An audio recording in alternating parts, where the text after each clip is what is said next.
then let's start the strike.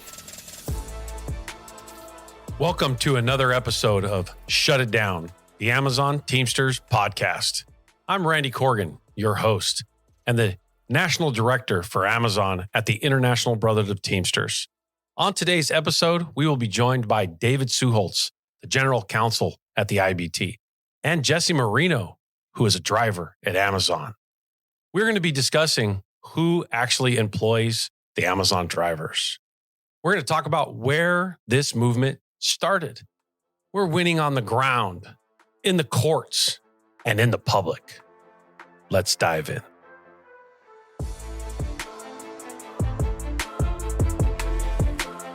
Dave, I'd like you to introduce yourself real quick so that the listeners here all over the world will be hearing what great pedigree you have to explain the legal dynamic of drivers at Amazon.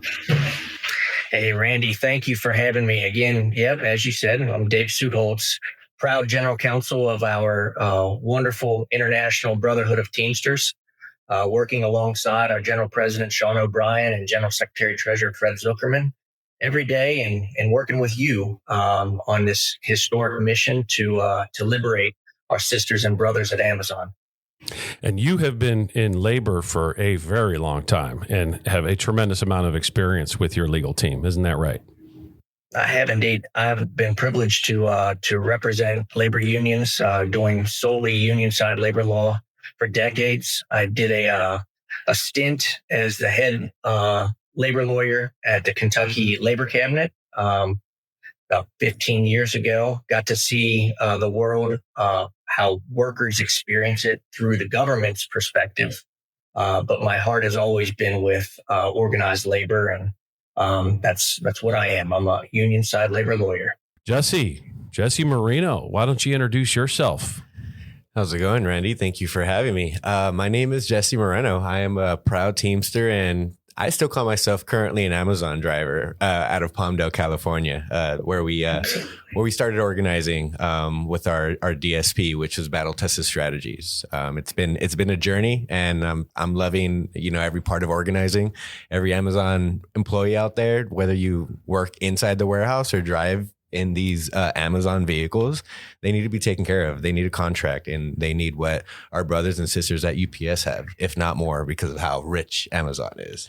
Yeah, Jesse, you've done such a wonderful job of explaining and speaking to large crowds and groups. I mean, you've become a real traveler in the last couple of years. You've been requested to be all over the place, and thank you for doing such a wonderful job of bringing that passion, that description of what a worker goes through, what a driver goes through working for Amazon, even though Amazon wants to deny that you're theirs, but we'll get into that here in a few minutes. So thank you. And you inspire millions of workers all over this country. And I think that, we have to always take a couple minutes and recognize you for that. Right. No, yeah, I'm always going to be out there. I mean, and like I said, until we get our contract and all these Amazon employees are taken care of, I'm always going to have that energy and that pop. Let's shift back over to Dave Suholtz. Dave, what I'd like for you to do is just quickly kind of outline this crazy business model, right? Amazon has built this business model that essentially dumps their responsibility on everybody else. And, legally, from the perspective in which we all have, it's clearly they're trying to escape their obligation. And from a legal perspective, Dave, why don't you kind of lay out that framework at what drivers, those that are doing the job right now, they're probably listening to, what that means and what that business model has created. Yeah, Randy, you're exactly right. Shedding responsibility is the key to their business model. Amazon has perfected the alienation of workers from their work. They're sucking the profit off of the laboring drivers around the country and shedding all responsibility for that work. It's all driven. Their model is driven on downward pressure, and I'd like to compare them to two other employers that we as Teamsters deal with. Obviously, my brother, Jesse, which, by the way, Jesse, you don't just inspire workers, you inspire us lawyers as well, man. You are one of the premier worker leaders in this country, and I thank you for what you're doing. Appreciate it. So you mentioned UPS. If you look at what an Amazon driver does every day, it is almost exactly what our hundreds of thousands of UPS members do every day. But their working conditions are radically different because their business models are radically different. UPS takes responsibility, and we demand that they take responsibility for the women and men who are delivering packages every day because they're the direct employers. Okay. They answer for every condition, safety condition, wages, for those drivers. And obviously they have to adhere to standards that we set through collective bargaining in our contract. Now there's an intermediate model, DHL, the German conglomerate, also delivering packages on a daily basis. We represent thousands of DHL drivers, both directly in larger cities. DHL directly employs the drivers like UPS, but in many smaller regions of the country, they actually have service providers. They have contractors, much like Amazon, who actually are legitimate businesses that have responsibility. They have flexibility over terms and conditions of employment. And DHL respects that difference, but at the same time pays those businesses in a way that is commensurate with the work. We have the ability to bargain for better wages and benefits with those independent contractors because DHL ultimately takes responsibility for the increased costs. That is radically different from the Amazon model. What we have found with Amazon is that they basically utilize employers that are oftentimes undercapitalized. They may start out and really have no money to start their business. And Amazon is really happy to give loans, startup loans. They'll loan them equipment. They'll give them leases for their equipment. And why is that? Amazon's model is about keeping their DSPs weak and captive. And the most important thing and insidious thing that they do is that they directly set the conditions that our drivers, the Amazon drivers, have to adhere to. They demand that their DSPs follow those conditions. And then they also demand that they do that work within fixed economic parameters. They'll tell them, we'll only pay up to $30 an hour total package for an Amazon driver, where somehow people have to carve out a living wage and a semblance of benefits from a fixed amount of money. And Amazon has all the power, and there's no flexibility for the DSPs. Anybody who bucks that system obviously is subject to being cut out of the system. It's insidious and it's illegal. And thanks to brothers like Jesse and other inspiring workers, we're attacking that system. We'll talk about that. Yeah, and I think that your explanation of the DHL model, the UPS model, and the Amazon model, all side by side, does a really good. It's a really good example of the different iterations of delivery, yet taking responsibility. DHL taking the responsibility, even in this situation where they have a subcontractor, and obviously in the UPS model, many people may not know that UPS does have some subcontractors, but the vast majority of their delivery operation is employees. And so DHL has the hybrid, right? It's got some employees as well as it's got some subcontractors. So we have to recognize the fact that when you're in an Amazon vehicle, or it looks like an Amazon vehicle, Amazon says it's not theirs, but it's got their brand on it. You're in the Amazon uniform and you're coming out of an Amazon facility and you're using Amazon equipment, all of it labeled, all of it controlled by them. And then you turn around and say, they're not ours. And that responsibility is a subcontractor. They're not our drivers. Every resident consumer that sees through their camera app on their doorstep, watch an Amazon driver deliver, just assumed prior to last December that that was an Amazon employee making the delivery because Amazon's getting all the branding for it. And so the business model not only shirks their responsibility, but I think in one way also tragically really puts undue pressure on the small business owner too, which is the contractor that is trying to employ the driver. So even I think what you just pointed out, Dave, that's really important for people to hear is you might have a good contractor there or that owner of that DSP that's trying to do the best they can, but the business model has got them trapped in a system. You had mentioned $30 an hour in how it's capped. So even if the contractor wanted to pay $32, $33, $34, the money's literally not in the system. And then Amazon has so much control. I know I just threw a bunch of stuff at you, Dave, but what pops out legally in some of those things I just pointed out? And then I want to hear from Jesse on the, who did the job.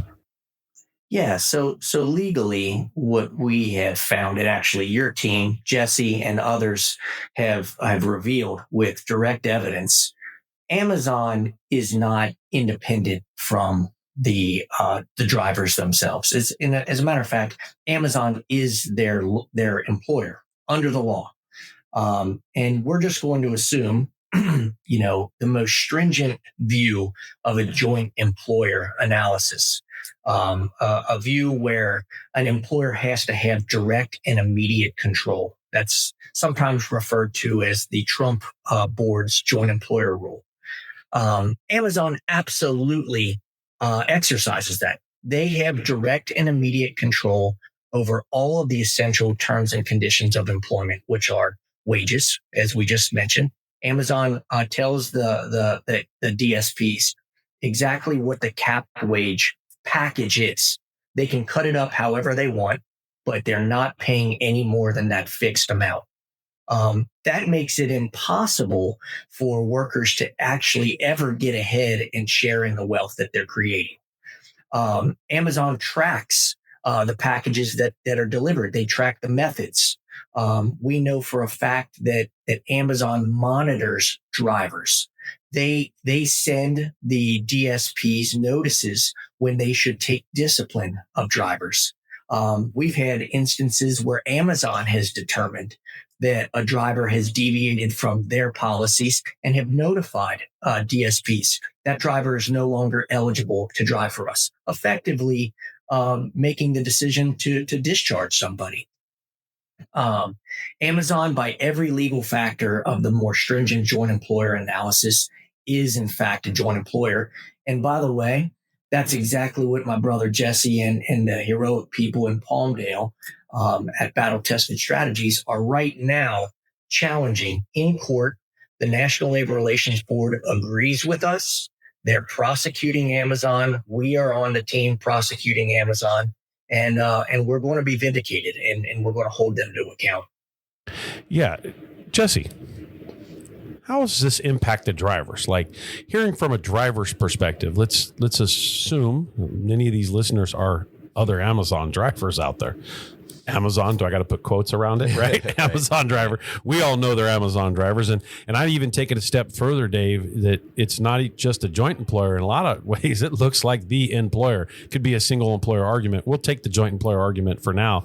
My point is there's an incredible amount of control. What does that look like as a driver, Jesse, from a driver's perspective?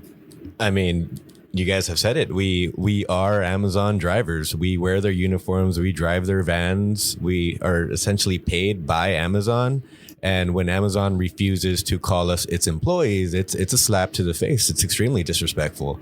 We make this company its billions of dollars with our hard work, traveling on these dangerous streets. And you're the face of it, right? You're the face of it. You're the interface with the customer, right? Yep. And they like to tell us to deliver smiles. I mean, we would love to deliver these smiles and continue to deliver these smiles, knowing that we are actually Amazon employees and we could get taken care of. I mean, Dave said it. Amazon can terminate a driver's work, take them away from their DSP, which is a delivery service partner that is subcontracted with Amazon.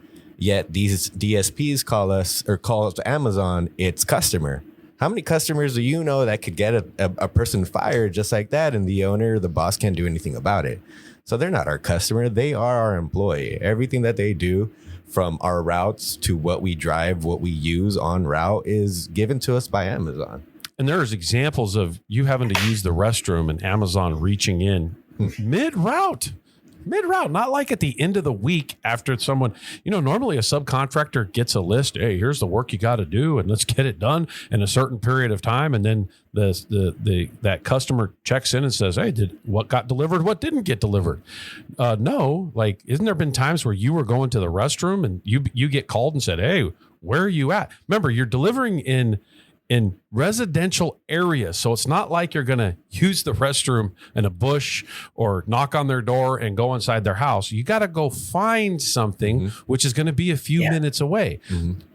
Explain to listeners, I'm assuming some of them have dealt with this exact thing. Yeah. What happens in that scenario? How does Amazon step in? I mean, Amazon will reach out to us or reach out to our DSP dispatch, tell them that this driver is behind so many stops, and they get, they could see it in the middle of the day, in the middle of the day, knowing our package count, how many stops we have to make. We have deliveries in extremely rural areas. Out in Lancaster, we deliver in a city called Rosemont. We're traveling 10 miles in the desert with on a dirt road in sight, on a dirt road. That's right. And yet a lot of Randy, we're human.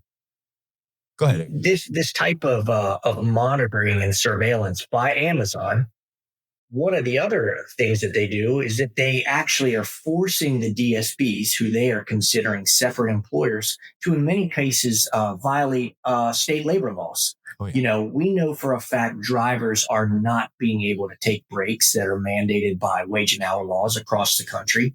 And Amazon is just washing their hands and saying, well, it's not our problem. We require you to deliver X amount of packages, however you do it, which necessitates the DSP forcing or breaking the law, with respect to the drivers. It's an insidious model. Yeah. And one of the things that stood out to me the most in this model, not a specific thing, but I'll share like a kind of a funny story, is during the strike between December 19th and 24th of last year, as workers, drivers, warehouse workers across the country were withholding their labor and exercising their First Amendment right to protect the concerted activity, that Amazon immediately came out and said, those are not our employees. They're not ours. And I remember so vividly standing on a picket line with workers, with drivers, with Amazon employees, with DSP employees, let's call it that, and with reporters who had cameras, and listening to them go, well, that's an Amazon building. That's an Amazon van. That driver's wearing what looks like an Amazon uniform. The driver's got Amazon equipment. Like the reporters are like, this doesn't make any sense. For the first time on a massive scale, the word got out that Amazon is like denying you and like, no, that they're not ours. And, the public just didn't buy it at all. What did that feel like being in that space? It felt amazing because, as we all know, like you said it earlier, it's the Amazon driver that's walking to my front door. It's not the DSP driver. It's not the battle-tested strategy driver. So Amazon, to try to play that game with the entire public, saying that we aren't their employees, everybody out there knows what's going on now. Everybody out there knows that Amazon is continuing to try to hide the fact that they have to take care of us. And now with our strike, we have so many more people involved and on board. And it's amazing because even these drivers are ready to attack that same corrupt model that Amazon has. Because again, like I said earlier, they're disrespecting us by not treating us right and not calling us their employees. When you talk to customers, consumers, or community leaders, they're shocked by this, aren't they? Oh, yeah. And the other funny thing that came out in the strike was again, it sometimes it's not funny, but it's ironic, and then you got to kind of chuckle at it, is Amazon's message was, those are outsiders that are on the picket line. No, those are community leaders. Those are people from the industry. Those are your customers. Like, easy what you call them. Like, their message completely backfired. Oh, the Teamsters are misinformation, this and that. Like, no, you're the one doing the misinformation. And what was so rewarding after that cycle and that absolutely powerful concerted act by thousands across this country was a message where Amazon had to pack up their bags and go, yeah, that didn't work because clearly you felt the direct energy from not only your coworkers, non-union workers, other Amazon workers that said, oh, I can do this too. Industry workers, UPSers and others in the industry, in related industries, community leaders, elected officials. How many elected officials have reached out to you or you have talked to that have been like, we've got your back? I've spoken to a lot. I've been to the Capitol. I've been to out in Sacramento. I've spoken with a lot of politicians that want to give us support and will continue to give us support until we're treated right, because they could see how corrupt Amazon is and they see the way that Amazon is going. And if we don't put a stop to it now, it's going to get completely out of hand. They're destroying what we are doing now as delivery drivers. They're trying to bring that standard way down. And, enough is enough. So I'm so glad that I've reached out and spoke with all these politicians that have our support and our back and continuing to push what's needed to in the government to give us that support. And that leads to this question, Dave. What is the government doing? I know, Senator Chris Murphy really has stepped up. What's your view of that and kind of how that ties in legally to help this fight that these drivers have? Oh yeah. Well, and again, workers like Jesse are helping to, illuminate this model for our politicians who, up until now were unaware that drivers delivering packages around the country were not actually Amazon drivers. I mean, the consciousness is rising. Randy, your point about the strike in the New York area, we had very, very strong driver-led picket lines in Queens, and Amazon's public message that these are not our workers has directly led to local officials to look into this model in that region, and to great effect for us, because it's not just joint employer that is implicated by this, and for purposes of collective bargaining and letting workers actually negotiate with the entity that controls their destiny. But it really goes deeper than that. It goes to a concept of monopolies and antitrust. We know for a fact that several government entities are peeking into and are investigating this structure because the public at large is harmed by their violations and this fallacy. Couple of things, Randy. Number one, first and foremost, for the Teamsters, for our perspective, this model suppresses the wages of the drivers, of the workers who are actually doing the work. That's absolutely apparent by Amazon shedding responsibility. You and Jesse both mentioned, oftentimes the middle person, the DSP, might be the nicest person in the world, cares about their workers, but they have zero power in this model. Amazon makes it so that they're not independent businesses. They don't have independent control over their destiny. They exercise complete control and in many ways abuse that middle person, that DSP. And then finally, this model ultimately affects all consumers. Amazon, as they erode the standards and gain advantages over responsible employers like a DHL or a UPS, as they gain market share, then they can have their way with the customers. And an example of that would be, a program where people get to return their products for free. And then suddenly when Amazon has sufficient market share, wham, they're going to pull that rug out from under all consumers and start profiting in another way. So happily, our action last December that smoked Amazon out to reveal publicly what this false model has led to government action in many regions, and especially in the Northeast recently. Yeah, let's talk about that, New York, just briefly. I think you make an incredible point here. I think it's spot on for from a legal perspective and a community perspective. In New York is actually because of what workers just like you, Jesse, did. First of all, what you guys did, you had multiple picket lines across the country, including, I think you went to New York one time, and then you inspired that group. Then that group obviously did what they did, and then that inspired local elected leaders to actually put some policy out there that is in process right now to deal with this exact problem, as Dave was pointing out. Right. How does that make you feel, Jesse, that you start something in little old Palmdale, right? You then extend your pickets in multiple places across the country. You obviously, let's just talk about New York because you inspired more than that. Then you hit this New York market. Then those workers say, hey, we can do this too. Then they start to do it. They start to exercise their rights. And then now you have a layer where the elected officials, their council members and community leaders are all setting a policy in place, not just at the state level, not just at the federal level, at the local level, to say, this model is a broken model and we're not going to allow you to exploit workers.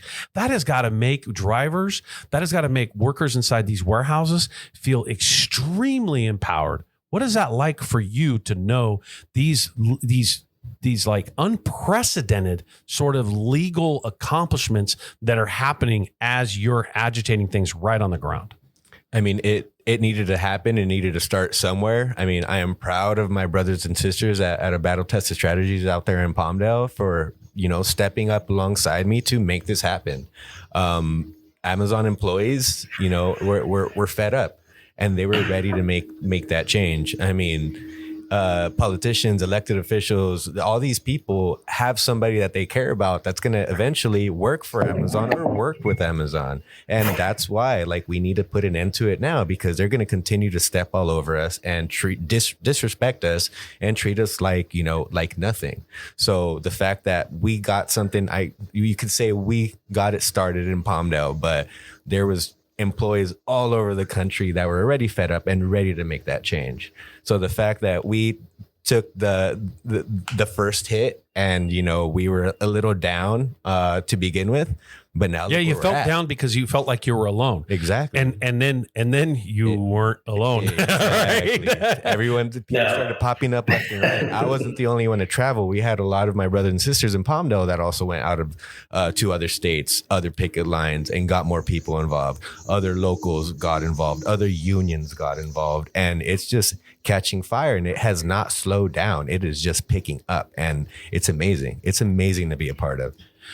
From a labor perspective, as far as the labor movement's perspective, Dave, I'll just pipe in here and say, obviously you and I have been around for a little while, and to see these dominoes fall with workers is kind of unprecedented, right? Like this is just one of the biggest companies in the world, and you're seeing workers take complete control, and you're seeing communities rally around them, and you're seeing more workers do it, and you're seeing them learn from each other, and you're seeing this grow and start to build out and make things happen on a scale that is very historic.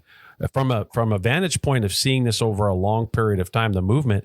I mean, do you see it the same way I do, Dave? That this is pretty historic what these workers are accomplishing.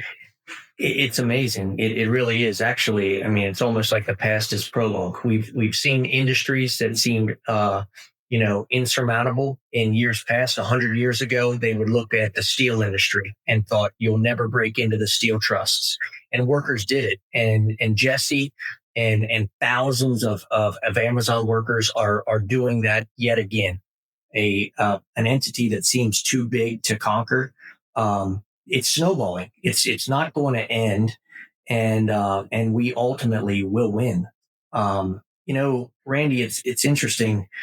At some point, these delivery service partner owners are going to realize that their captive situation The only key to success or way to change being captive and held hostage by Amazon is actually through the liberation of their workers through collective bargaining. Um, one example that I would point out, the construction industry, is filled with subcontractors, that negotiate with their workers for a specific craft, who, once they arrive at a fair wage and benefit level, then bargain from that perspective with general contractors to do the work on a construction project. DSPs have that same model available to them. If their workers collectively bargain with them, they could form associations in a given area and negotiate as DSP associations with Amazon to share in the wealth that everyone is creating. And it's catching on. This snowball is continuing to grow. And once the DSPs start recognizing this, I think the game's going to be up for Amazon. Yeah. And let's just reiterate that point for listeners, because if you're a driver listening to this and you do have a DSP owner that's trying to do their best and you kind of feel like they're caught in the middle, or you're caught in the middle and you're not sure what to do. Let's drill back down on this for just a brief second. The reality is those DSP owners can collectively get together and they can collectively bargain with Amazon to improve the conditions for all of them. In other words, hey, That's right. Amazon, you got to free up more revenue here. You got to free up more resources. You got to do A, B, and C. Here are some things that you're going to have to do to make it to where we can treat these employees better, to where we can provide better working conditions. It is all perfectly legal. And there are hundreds of examples of these models that do exactly that in this country currently right now. That's exactly right. I mean, there are plenty of employer associations that set the basic terms and conditions for the workers and then turn around and go to these customers and say, well, this is what you're going to have to pay. And guess what? They profit off of that because they take that fixed amount of wages and benefits and then put a percentage of profit on top. And there are lots of very happy construction owners, that utilize that model every day. And it makes it a win-win-win. It makes it a win-win-win. Right now, there's three entities in this. You got Amazon, you got the DSP, and then you got the workers, right? And right now it's a win for Amazon and it's a lose for the other two. And that model flips that to become a win-win-win. And it makes sure that all three profit from the circumstances. And so this, if you're listening, if you're a driver, and you do feel like your DSP owner is trying to do the best they can, well, maybe they don't know that this is an option. Maybe they're concerned. Maybe there's fear in that owner on how to deal with it. And guess what? We got to help them get over the hump on that too. So as we find it ironic that we have drivers, warehouse workers, employees of Amazon that are conquering their fear. And you know what? Those DSP owners are conquering theirs too. And that is all very, very possible. I want to shift gears here real quick because I got to really point something out. It had to be really exciting for Jesse. Jesse, you spoke at the U.S. Capitol along other Amazon employees. What was it like to talk to be at the United States Capitol and talk about what's happening and just have everybody paying attention to your working conditions? What did that feel like? Oh, it felt amazing. It felt very empowering. And it was very concerning speaking to some of these politicians who knew nothing about Amazon drivers and what we went through. I mean, they didn't even know what a DSP was. We had to break it down to them, give them our stories. And then that's actually when I met Senator Chris Murphy. I have a lot of respect for him, just the conversations that we had and what he's doing for us, and he's continuing to do for us. And he was not alone. There was other senators that we met. And you're talking U.S. senators paying attention to you, brother. Yeah, it's wild. So now seeing them step up and being, a part of this fight, a part of this movement, it's very empowering. It's not just the worker. We have U.S. senators supporting us and have our back. Like, I have chills talking about it. We are no longer alone, and we are no longer being able to be trampled on by Amazon because we have strong people on our side right now. And this is bipartisan. This isn't just a one party issue. We're going to wrap this show up here. I'd like for each of you, if there's something you'd like to close on or a closing message. And Dave, you're super busy. You're a super important individual. We really appreciate your contribution. And again, I'm going to say it again. The spirit and passion you come from of helping workers. We could have no better advocate especially legally. Sometimes the lawyers that get too much into the legalese, and that's what's great about you is you understand the legalese, but you also understand the passion of the fight, and having you squared up in there and coming on the show and being able to explain to workers there's plenty of legal avenues that are there to protect you. However, we don't want to lose sight of these avenues are protecting them because the workers are taking control themselves. They're taking direct action. They're walking off the job. And guess what? All the systems are responding in kind. It may not work as fast as we want it to, but they are. Would you like to close on that point, Dave? I do, Randy. And I also want to just point out and thank you for letting me be a part of your team. The team that you've built and that the International Brotherhood of Teamsters has built, I get to work with some of the finest law firms. We have a core group of law firms around the country, attorneys that have shattered illegal misclassification strategies in the trucking industry. We have 2 former general counsels of the National Labor Relations Board on our core legal team. We have preeminent antitrust lawyers that have worked and spent part of their careers at the FTC. The Teamsters have allowed us and allowed me to work with some of the finest legal minds to combat this alongside of the inspiring workers, like Jesse and countless others. So, like I said, it's just a matter of time. We're attacking them on so many fronts. We're going to win this case at the National Labor Relations Board with the joint employer. We're going to win eventually on the antitrust model, and we're going to hold Amazon to account. I know it. It's just a matter of time, and we've just got to keep building and inspiring and pulling people in. Yeah, and to your point, the employer, the company in corporate America wants people to get frustrated and say, oh, well, it's taking too long.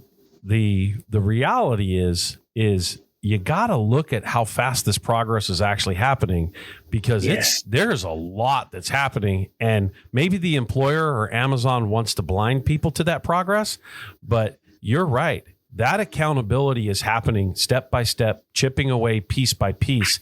And the reason it's moving at an accelerated pace is because the workers are not giving up, because the workers are not putting it down. The workers are not allowing themselves to feel like it's a futile process. The workers are inspired and they believe in one another, and they're building that up to the next step. It's cascading over, and that those workers are pushing the next set. And as a result, it's actually putting pressure on the systems around them that normally would actually operate a little slower.